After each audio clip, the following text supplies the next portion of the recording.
Welcome to Canada's podcast. Hello, this is Robert Smigel with Canada's podcast, where we talk to the entrepreneurs who are making it happen here in Vancouver, British Columbia, Canada. Today, our guest is Matt Dee, an unconventional serial entrepreneur propelled by innovation with a self-taught mastery in sales, marketing, and design. He's left an indelible mark, notably shaping the credit card payment system in the early 2000s that we still use today. Thriving in diverse ventures from early car sales from his parents' driveway to professional music. Currently, he's on the verge of launching a pioneering boat rental business alongside an adult card game concept fueled by renewed determination. Despite recent setbacks, he finds solace in nature and draws strength from his close-knit circle. Matt Dee embodies resilience, showcasing the transformative power of passion and perseverance in the entrepreneurial journey. His story is a beacon of inspiration, reminding us that setbacks are merely stepping stones on the path to success, and true innovation springs from the unwavering dedication and an unyielding spirit. Matt, welcome to Canada's podcast. Wow. I appreciate you taking the time today to share your entrepreneurial journey with our listeners. Thanks for having me. That's quite the intro. Everyone's going to be very disappointed. This is not a successful story. I mean, you got the scars to prove it. That's true. I do. Okay, well, we've learned a little bit about you. Are you from Vancouver? Where are you from originally? Yeah, originally born in Vancouver, and I went out to the Okanagan probably around 12 years ago, back and forth. Very difficult to make a living out there. That's where I ended up starting the video game company that we had talked about that I just had sold just last week, actually. So, yeah, I'm back and forth, but now I am going back to the Okanagan and trying again. Okay. Now, being an entrepreneur, have you always been an entrepreneur? Have you been an employee before? Or were you just at a young age, just said, you know what, I can't work for anyone. I just need to be an entrepreneur and started that way? What's that look like? Well, I had a very young daughter dropped off at my doorstep when I was 17. So I dropped out of school and went to work and busted my back lifting pallets for years. And I'm like, this isn't for me. So I decided to buy and sell cars out of my parents' driveway. Yeah. And I was doing pretty good on that until it wasn't good, So I ended up going to a community college, and I was about 19. And I got a grant from one of the banks, Van City. Thanks, Van City. They gave me $10,000 to go and start my own business and do all the schooling and stuff. So I did that, and it was really successful at the time. And then the schooling was about like Microsoft Word and all this stuff. And the professor was like, you know what, you draw, you're sitting there drawing. I'm like, yeah, I can draw. He's like, why don't you come after class and I'll teach you how to work. I think it was called Corel Draw at the time. And Photoshop was a very like Photoshop 1 or 2. And I'll teach you how to do that. So I stayed after class, and he taught me how to do all this crazy stuff. And at the time, you had to use Corel Draw to do any sort of GIF animation or stuff like that. And Photoshop was just for photos. So that was really interesting. Now Photoshop, of course, we have Illustrator and all that stuff. And then he's like, how do you think about web design? And I'm like, what is web design? This is 1999, right? He's like, well, I'll teach you it. Now you know how to do graphic design. Now you can do web design. And he taught me after class how to do web design before there was even a course for this stuff. And I became a web designer and did really, really successful work there. I was like 19, 20, did really well. Okay. Now, you mentioned Van City, and you've had a few ventures. As far as financing, did you need financing to start each and every one of these businesses? Or was there a particular business you started that you just kind of bootstrapped, for example?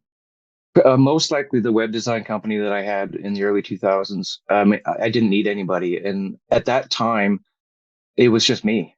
And I was doing crazy contracts from the States that you would never even believe if I told you. It was nuts. We could charge whatever we wanted. I had this one guy from the USA that was sort of recruited me off the newspaper article that I was in about a different venture. It was stupid. It was fish tanks that I was making. I don't know what the heck I was thinking, but that ended up going that way.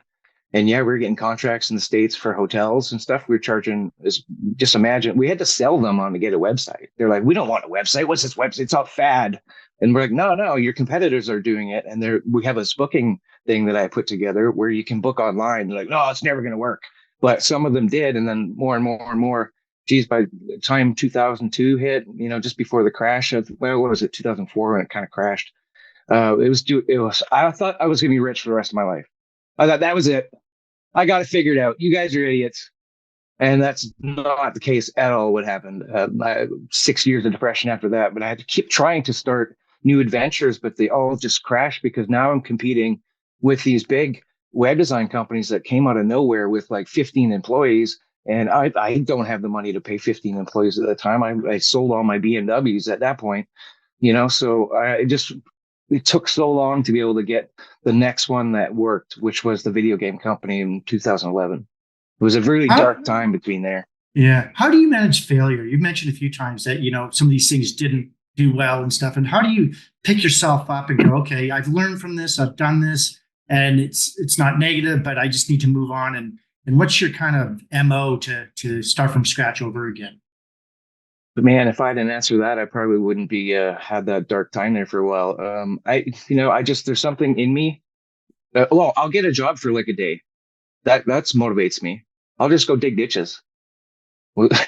I got a plumber friend. Yeah. Well, I just go dig a ditch for a day, and then like, whoa, this is my life. If I don't get back on that computer, start getting your notepad and start brainstorming something, because I can't do that. I'm miserable. Okay. Give me a piece of knowledge or information about your industry. It could be maybe select one of your industries that you've worked in that you could share that would benefit our listeners, to the general public, like in an industry you've been in that people may not know about. Well, I mean, I will go back to the video game thing just because it's so fresh. Okay. It's knowing your demographic, your customers. It's so important to know exactly who's buying your product, what they're using it for, and then you can market to them. Facebook Marketplace has been, oh man, like the secret to everything. If I made an ad right now for a friend of mine in Surrey, just a targeted ad, one. And all they had was her Facebook page, let's say. I'm just using this as an example. And I looked at her favorites, her likes, what she does, her demographic or her area. I bet you with a budget of $5 a day, I will get her to see that ad. That's how targeted Facebook marketing is. Okay. And so that's one thing you can do to start a business is really just have an idea and get Facebook ads going or do some kind of marketing to get it. Just know who is buying your product and what they're using it for. And there's a real tricky one that I did here because going back to the video games there, my demographic was 35 to 45-year-old male in Canada. But what I did was I ran a campaign that targeted females from 30 to 35 and ran just that ad, and it did better than the males because it was for birthdays, gifts, anniversary, stuff like that. That the wives usually are younger. I'm not saying that's all the case, but usually, their male is a younger girlfriend or wife or something. So that really worked well. It was totally mind screw. That was kind of a whim. I went on a whim on that one. It worked. Canada's podcast is your gateway to success in the world of entrepreneurship. Start listening today. CanadasPodcast.com. Subscribe now. Okay, let's talk a little bit about British Columbia. And, you've been there your whole life and you know what it's like to start a business there. I want you to give me some of the biggest benefits of being an entrepreneur in British Columbia, but I also want you to give us some of the challenges that you've had along the way. You've started a lot of companies. You've been through this. British Columbia, is that a great place to start a business? If it is, great. If it's not, what are the challenges and how do you overcome them?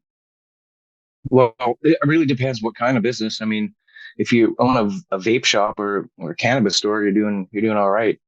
If you got an online business, I guess it doesn't really matter where you are in Canada, as long as you have access to the internet.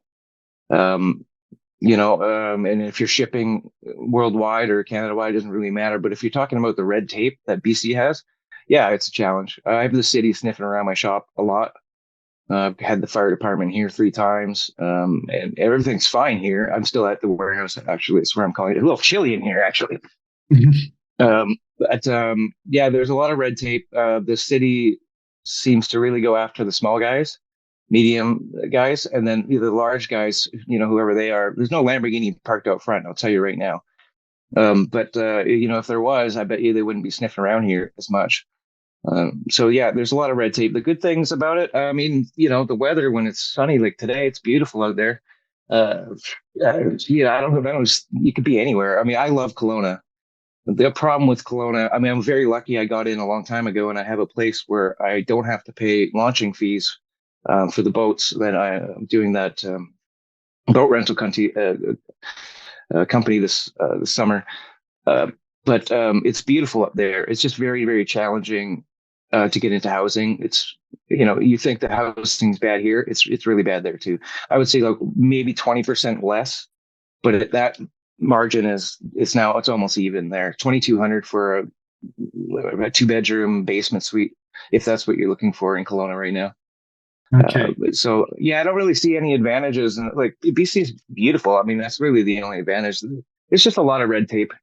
The CRA is always on your butt, but I guess wherever you are in Canada, the CRA is always going to be bugging you. They called me right before this phone call, so I'm kind of mad right now. Okay, I want you to imagine that you're starting over. You've landing in Vancouver, British Columbia, and you're starting. What are some of the things that you would do to start a business fresh off the ground? And what would that look like if you don't want to work for someone, you want to start a business? What's your thinking? But walk me through that. Well, first you got to have an idea, I suppose, right? So if the idea is good, put a business plan together. How are you going to make money? Who's going to help you finance this? If you don't have deep pockets, maybe go to a bank, get a loan. There's grants available too. If you're playing by all the rules, there's entrepreneurship programs. My son is currently involved with one right now. The apple don't fall far from the tree here. Shout out to Morphic Makeovers. My daughter has her own makeup business. My son is doing Lego, and he's in this entrepreneurial program. I told him not to do it. I'm like, your life's going to be I told him straight up. I'm like, don't do it. Like, don't do it. But they don't listen to me, and they're doing their thing. So good for them. So get a business plan together. Have a clear idea of where you are, where you want to be. I do things in phases. So phase 1, phase 2, phase 3, phase 4, and then ultimately phase 5 for me is selling, just to get out. So to get there, I never got to phase 5 with my video game company. I got to only 3. That's why it's not a success story right now. I'm glad to be out of this whole shenanigans. But it never got to level 5 well, I know the new owners will get it there, but I was not able to do that by myself. They have a whole team doing this crap now. Right. So marketing, super important. Funding, obviously. I mean, I'm not telling your listeners anything they probably don't know. I mean, there's no really tricks to this. You gotta go in, like, you gotta put the hours in. Yeah. That's about it. Yeah. How do you define success and how do you celebrate success? Because you're in a difficult, being an entrepreneur is difficult, you can be fairly isolated. And how do you define it when you're kind of getting to that point of, okay, this is starting to happen now? Well, that's actually a really good question, because if you asked Matt back in 2002 what success was, it was me in my beach house with all the ladies, and doing all the crazy things that a 20-year-old do with a business that just skyrocketed out of nowhere. I don't believe that right now. I believe staying on top of bills, paying my employees first, always. Rent is second. Believe that one or not. Just staying in the black. If I can have a nice meal 2 times a week, and my family's happy and I'm happy, and my bills are paid, and I have a reliable vehicle, you're winning, man. That's like a top 2%er of an entrepreneur that can say that. I've got no credit cards anymore. I use a Visa debit. So if I don't have the money, I'm not buying parts. I'm not doing marketing. I'm not doing this. If I don't have the money, I can't do it. I don't borrow nothing anymore. As I got really screwed me up, that little area there between 2004 and 2010-ish, I borrowed money to try to put these ventures together that that ended up failing. And then I ended up with a bunch of debt. So I don't believe in that anymore. Where were we going with this? Success. Yeah. I mean, Yeah. if you're in the black, if you're in the black by the end of the month, you're winning, man. Your car payments are paid, your child support's paid, your taxes are paid, and you got gas in your car and food in the fridge, and the dogs are happy. Hey, man, that's You're success in winning. my book right now. Yeah. Okay. How do you deal with fear and doubt when you're in the middle of in the thick of things and running a business and you're having challenges? How do you overcome those challenges of fear and doubt? How do I deal with it, man? I've lost so much sleep doing this. I can't even. I don't think I slept for 2 years one time. Like not literally, but Okay. I have a real hard time dealing with the stress because there's no one to fall back to. You know, I lay in bed and I'm up at 3 o'clock in the morning, let's say, and all I can think about is how am I going to get this done? How am I going to get this done? How am I going to get this done? And I get up and I get a piece of paper and I write down all the things that I have to do. It becomes because it's so overwhelming. That's what my problem is. I think we all kind of suffer from this. So it's very overwhelming when you have more than like say 10 things to do in such a short amount of time. It just seems like holy crap. This is not going to happen. And then you write it down one at a time, and you start crossing them off. And you're like, oh, okay, that's one less thing. You know, maybe it's not so bad. And then the next morning I wake up and I'm going, and then I get up and I do one of the things, just one thing, and then it's 8 things, and then you just keep going like that until there's no more things. But of course, the new problems are piling up, right? So you just got to Yeah. keep on talking. If procrastination will kill an entrepreneur because Yeah. there's nobody to talk to. You're the boss, you're the CEO, you're the CFO, you're everybody, you're the whole thing. And everyone calls you. They want this, they want that, they want this, and you've got to somehow organize that. Unless you have a secretary and a whole staff that just does your brain. But Yeah. for the most part, we're just working. Just me and this guy up here. We're working together to try to get things done. I had an entrepreneur once tell me on an interview that said Mickey Mouse can never have a bad day because Mickey Mouse can't come to work and go, I don't want to work. I'm an entrepreneur. I got to keep going no matter what. You can't have a bad Yes, day. that's true. So, I mean, yeah. So Okay, if you weren't doing what you do now, what would you like to do for a profession? If you weren't being an entrepreneur starting businesses, what would you like to I want do? to sell life insurance. I think that's a good gig. Life insurance. Okay. What 2 words would you use to describe yourself and why? 2 words. 2 words. Oh, I don't know, man. Bipolar. Yeah. Most Is likely. it probably because you can 1 minute you're on it, next minute you're, oh my God, what am I doing? I don't want to do this. Yeah. Yeah, I'm thinking about getting some Adderall too. I have some my associates. They're taking that stuff. Man, they do like a 12-hour day in 2 hours. Oh, geez. It makes you focus, huh? Yeah, So, but I think it would work the opposite to me because I kind of a chill guy I don't know if it would do an opposite and just put me in the couch. I don't know. I don't like taking drugs. I haven't taken any medication of anything, like even a Tylenol, in probably 20 years. oh, wow. Okay. Yeah, I Um, just don't like it. I don't need it. so you don't turn it off at night. Like you will take your work to bed with you and be thinking about it and get up in the middle of the night and continue to work on it. Is it better to Uh, do it that because it's quiet at that time? No, I would just like to sleep. That'd be great. Yeah. That'd be great. I have no choice. It just keeps Yeah. going. I have no choice. Yeah. I can sit there and I get this rush in my body, and I have to get up. I have to turn a light on, and I got to get a piece of paper and write a bunch of crap down. Join our thriving community of like-minded individuals who share a passion for success and innovation. CanadasPodcast.com. Subscribe now. How about mentors? Have you ever had mentors along your journey that have advised you on your businesses or given you advice, anything like that? Yeah, well, I mean, like my family has been really supportive since the beginning.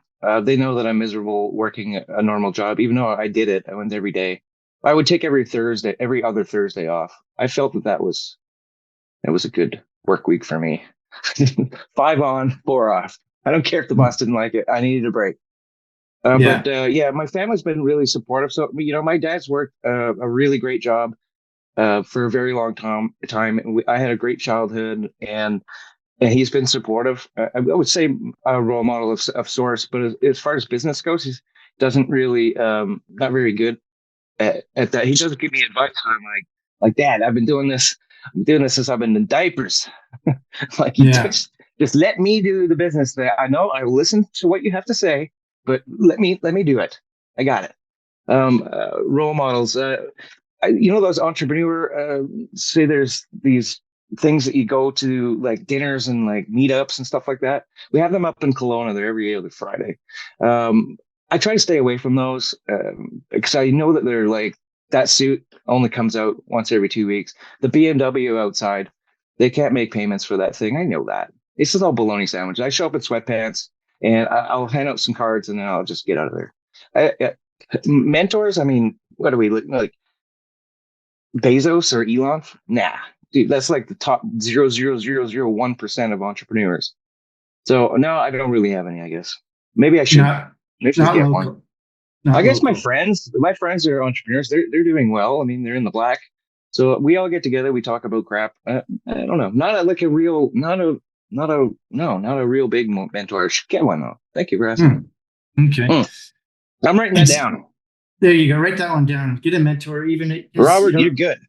You get a mentor. It could be, you don't have to meet them. Like a mentor for me would be Tim Ferriss. I listen to all his podcasts. John Lee Dumas would be one. These are guys that I consider mentor. I've never met them, never talked to them, probably never will, but just listening to them and being a consistent listener to them, I get everything that I need from, because they're pretty open about their businesses and they talk about other entrepreneurs and stuff like that. So, but yeah, I mean, to have a mentor that would be local, you probably already got that with your friends who are already entrepreneurs. Just a little circle, yeah. And I did pirate some Tony Robbins one time. There you listen to him. He was oh man, I don't know if I can get through that guy. I don't know about that guy. I know he's doing good, but it's like those courses, they're selling to be an entrepreneur by selling you to be an entrepreneur. It just I just can't get into that market. I see them all the time, Facebook marketing ads, these people, and they're selling these courses on how I made $200,000 this year. It's like, yeah, selling this course to tell you how you made $200,000 this year. You don't have a product. Your product is you. I get it. You should sell yourself. I mean, that's about being a small to medium-sized business. You're not necessarily just selling your product. You're selling yourself. You have to be passionate about it. You have to let your customers know that you are more passionate about this product than they are, and then tell them a story about, for instance, like the video game thing, going back to that again. When I was a kid, I played video games and I would tell them all the stories and they would relate, like Contra and Strider and Sonic the Hedgehog, Mario Brothers, of course. And then all of a sudden we'd be in this conversation and then I'd be getting a credit card number, in the next 10 minutes. Yeah. Well, if there was no obstacles and finance was not an issue, what would be an industry or a business that you would say, I would like to start this? Like this would be my ideal company, and why? Like right now in this market, like in this today, artificial intelligence, absolutely. Okay. Yeah. That's where you'd be starting a business in that area. And I'm going to be. I have done a little bit with it. It's not free. No. Once you go down the rabbit hole and this stuff, there's a lot of companies that want to take a little bit of your pie. And by the end of the month, you're looking at a couple grand just to use these tools, if you call them. And not a lot of them are good. And who knows how long they're going to be around. It's a wild, wild west right now. Like if I was to do anything, I would be heavily invested in AI. Because that's in the next 5 years, it's going to blow your freaking mind. Like, it's going to just be wild. Yeah, I've seen robots, and now that you can talk to the thing and it pours your tea and cleans your dishes, and it kind of knows what to do before you even tell it. Yeah, absolutely. Have you messed around with ChatGPT yet? Oh, yeah. Yeah, I play with that. Yeah. It's pretty fun. It's interesting because I've used it before, and I submitted content on a strategy session, stuff like that. But people go, no, that's ChatGPT. And I said, yeah, so what? If that's what it is, that's what you're supposed to do. People really like it and they don't like it. You know what I mean? They detect it and they want you to And I'd say, well, what do you want? No, just write it from your own. I go, but that's what ChatGPT does. You just type what you want, you be specific, and it spits it out, and there you go. And he said, yeah, but there's some consistent stuff that they can smell and detect if it's ChatGPT, and they'll tell you to do it again. So I'm back to organically doing it myself and then submitting. That's great. That's great. Yeah, it's a great tool for sure. I mean, it's not supposed to be used all by itself. That's why you can use these other tools and platforms. So, and if you use ChatGPT on like an expert level, it can do a lot more than just say, write a kid's book, 300 words. I mean, once you dive deep into that, which I've been diving pretty deep into it, it's incredible what you can do. And then once you take that, whatever that story, let's say you want to do something, you take that text and you put it into another platform that rearranges the words around and humanizes it. And then from there, you put it into another program, AI program for grammar, and it will, fix anything the other one did. And then you put it into another one that that doesn't detect that it was AI from the beginning. Nope, it's an anti-plagiarism tool. And then you have to go back to, because it bricks it up a little bit, then go back to Grammarly is the thing, and then have the grammar fixed. And then by the time it comes out of this jumble mumble, it's yours. And it feels like a human has typed this thesis. It's incredible. It's incredible, but it's very confusing. And every one of these apps and programs, they cost money. And I dove into it pretty deep. And I want to revisit that probably in the fall, because I'm going to be busy up with the boats all summer. I'm getting a suntan. Okay, good. I want you to imagine you're in a coffee shop and a young entrepreneur or someone who wants to be an entrepreneur approaches you and says, tell me about your journey. Give me some advice. What's it look like? What are the things to look out for and be an entrepreneur if you were to do that or talk to someone? What kind of advice would you give them, and be honest about it? What would that be? Well, I mean, geez, it's a roller coaster, right? Up and down, up and down. Every idea that you have might not be the best. Maybe you get up in the middle of the night, or you write down this idea and you can't quite make it work. I don't like to tell my ideas to anybody, and it's not because I think they're going to rip it off at all. I just think that in Canada, especially, I know this is going to sound really weird, but I think Canadians, and I love Canada, don't get me wrong, I was a proud Canadian before the pandemic, but I'm still a proud Canadian. But anyway, we're getting off track, no politics. Mm-hmm. I think that in general, like in the United States, when people do well, it's almost like they celebrate that person, and they're like, oh, you did this, you sold that stock, you did this, let's go out for dinner. Oh man, did you hear about Brad? He did this awesome sale. Let's party and celebrate. And in Canada, if you start doing well, everyone around you just starts to pick you off. That's what I feel.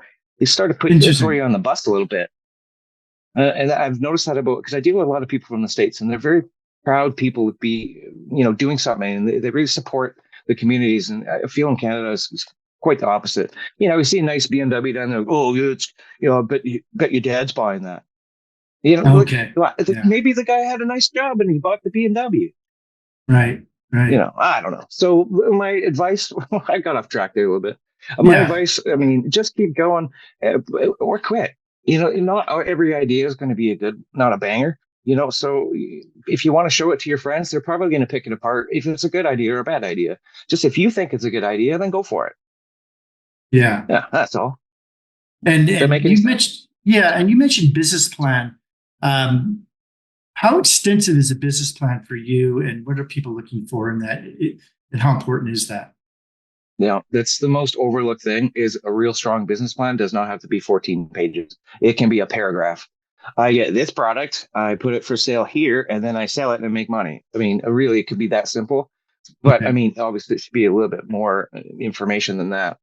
But you have to have a clear plan on what you're doing and where you want to be. In a business plan, I would say a good business plan with the help of ChatGPT can be a half a page, and you can pitch that to investors and get your NDAs and non-disclosures and non-compete forms together, and you can pitch it to investors and see where it goes from there. You have a marketing plan should be your other page. I always said this: how much money, and this is overlooked as well too. However much money you put into your project, you should put equally or more amount into marketing. That 100%. I've screwed that up so many times. I go to investors. I did an app one time for this game, another game, and I got the money raised to the app, and it cost $5,000 whatever at the time. And then I went back for the marketing money, and they're like, "Oh, no, it's like it's not going well on it's not selling on the market. Like it's not selling in what is the Apple store." And I'm like, Yeah. "Well, of course it's not selling on the Apple store. No one knows what it's like." But I had this marketing plan. They're like, no, we'll just let it die out. And that's what happened. Okay. So So you got to go in there with the plan, but back it up with a strong marketing plan and marketing dollars. absolutely, yeah. And I would match it. Like if you're getting $5,000, then you tell the investor you want another $5,000 to market it. And the first year is the toughest, right? So you got to get the name out there, the brand out there. And again, branding is really important too. Colors, logos, Yeah. t-shirts, hats, whatever, more people that can see your colors. You can just run Facebook ads that just has your logo on it. Doesn't have to do much more than that. As long as people, if it's a local store, just run your business card and just run it in Vancouver.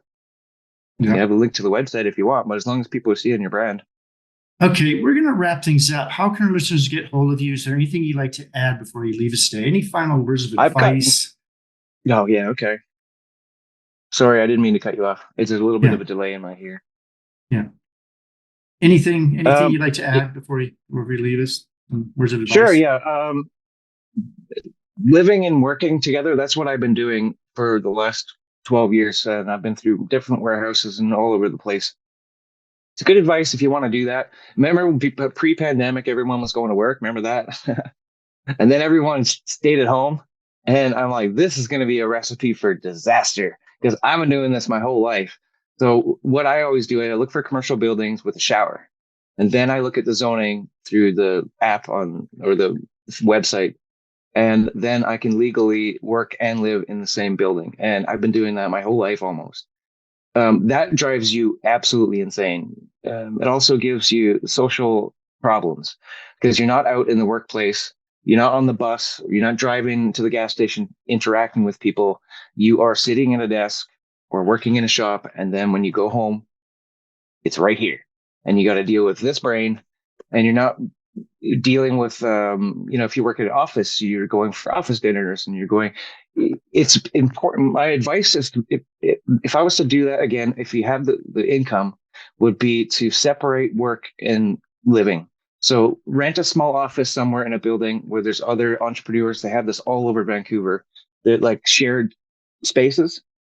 Mm-hmm. If you can go there, get up, have a shower, have your breakfast, do your routine, get your coffee, take a bus or walk or drive, and then hang out there, do your work, and then come home to an apartment or whatever. And your life will be much, much better because you can separate. Don't work at home. I no, and you know what we saw during the pandemic is everyone going a little bonkers because I knew this was going to happen when everyone was going home. Staying at home and working. I'm like, oh, this is going to be interesting because I know this game, and you go insane. Yeah. So network, get out there and circulate, and just don't be at home dwelling on your business. Make it a part of because you can't do it alone, right? So you need other people to work with to make it happen. I think so. Yeah, that's great. This has been really fun, man.